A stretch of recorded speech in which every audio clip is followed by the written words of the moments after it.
Ito, tinatago ko. Kasi ako binulungan ng mga intelligence sa military. Ito ang nangyari sa Pilipinas. Sabi ni Pinoy, he authorized Trillanes to go to China to negotiate. I really do not know what. He doesn't want to tell us. 16 times, and after that, we lost this Scarborough Shoal. Ngayon, bakit ako nagtatanong? Ayaw ko kasi, out of respect to I defer to the office of the President. Ayaw ko. Napipilitan ako ngayon sabihin. Nilabas na rin ni Nick because there has to be somebody who will answer for this. Bakit na panahon na kinuha na yung shoal, there was no active movement sa armed forces? Bakit hindi nagpadala maski isang barko lang at sitahin? Amin yan! Anong ginagawa mo, China? Walang ginawa. Ang order was to stand down. May stand down, huwag kayong maghawak ng armas. Anak na. Pinagbili nila ang bayan natin. So what was the 16 trips of Trillanes? What was it all about? What was all? Ano nangyari?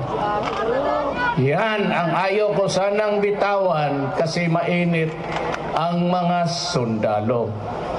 Baka hindi pa yan makaalis tuloy before kung sino manalo, baka magkaroon pa ng upakan dyan somewhere.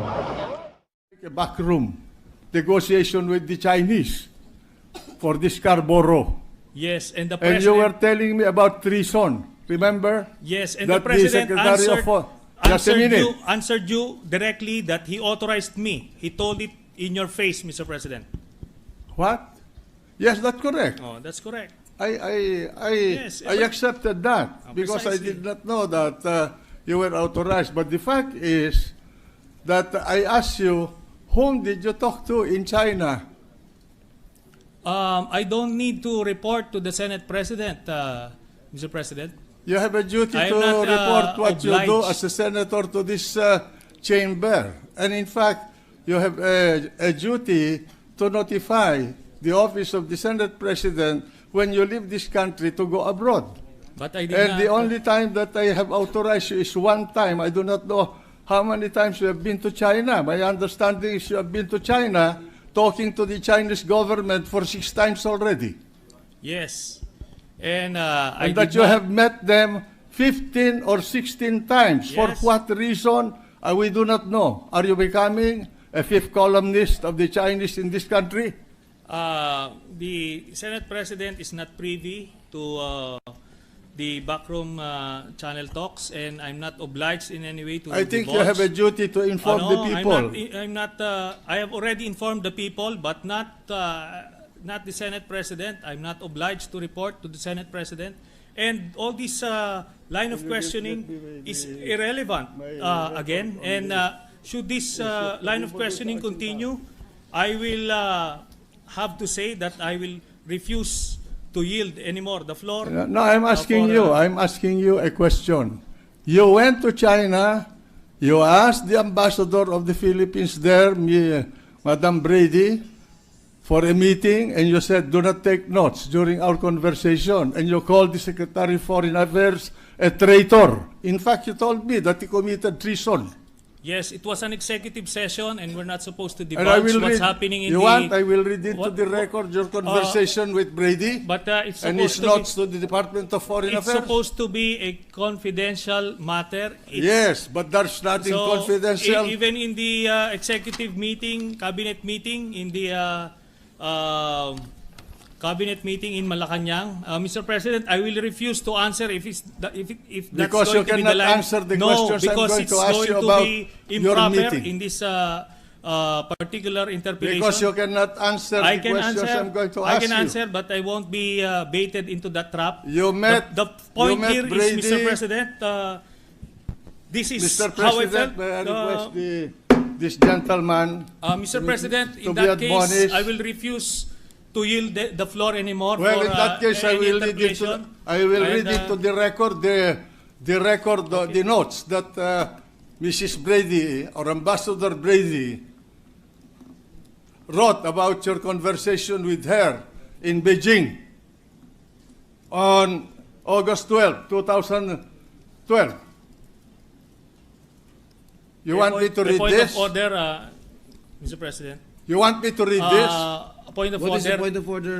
The Bicol? Senate President may reveal sensitive information pertaining to foreign relations and national security, and I believe it is out of order in You this do not teach me what session. the parliamentary proceedings. I'm not answerable to anybody There about is a what point I of say order, in this hall. Mr. President.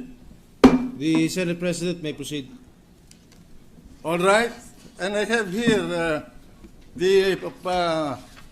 the white paper that you've been writing about the Secretary of Foreign Affairs.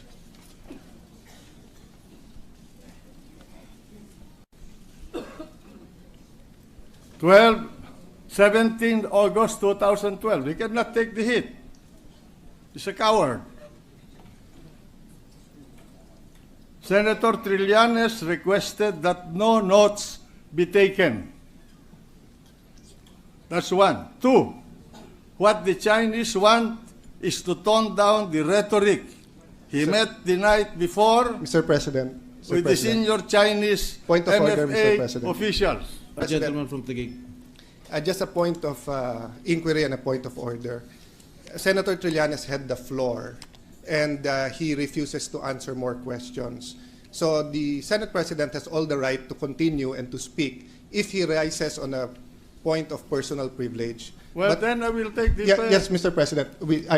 My apologies, sir. I'd just like to also mention that I am sad that this discussion is taking place, and I understand, sir, the sensibilities. But may I also just put on record that, or ask the chair, the Mr. President, that if some of these things we're discussing now affects national security, although I deeply regret that this is happening, I deeply understand, Mr. President, the sensitivities being taken place. Your Honor, I've been Yes, sir. in charge of national security in this country before you were born. And I know what I'm talking about. Yes, Mr. President, I'm just saying that since we are entering an emotional phase of the discussion... No, I'm not Mr. emotional. Well, The truth must be told. Anyway, Mr. President, no one can stop a senator from standing up and saying his I piece. did So not start this, you know. If Yes, you Mr. start a President. fight with me, then I'll take you on. yes, Mr. President, I'm not objecting now because he has the right to take the floor on his own time now. I'm just a very humble reminder, sir, that if it is a executive session or if this was told in confidence... No, I'm or going this to affects speak national- to the Thank Filipino you, Mr. people President. about this. Thank you, Mr. President. Yes, the Senate President has been accused by another colleague. I will just read I think these we'll let notes the, of Mrs. Brady we'll let the Senate about President continue. this meeting with Trillanes in Beijing. And one, Senator, this is dated 17 August 2012.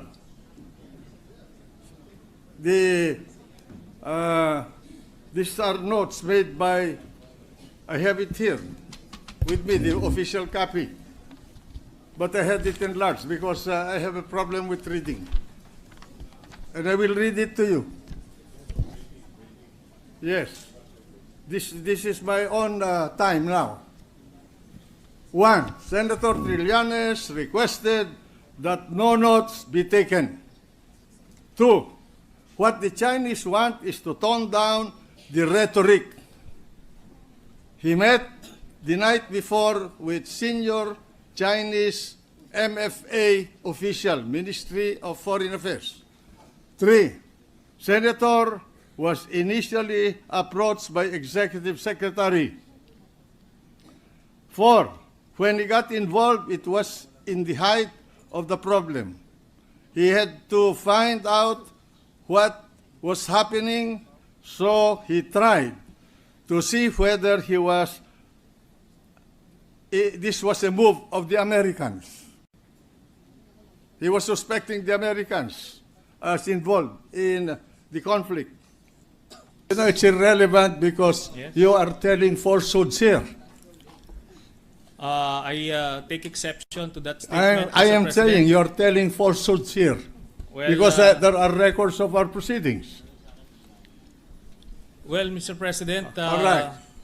okay. Isn't it a fact that you are angry at me because you were asking me for an additional budget for your oversight committee, and I did not allow it? No, that is a falsehood, All Mr. right. President. Okay, but the record is Which such record? now. Which record, Mr. President?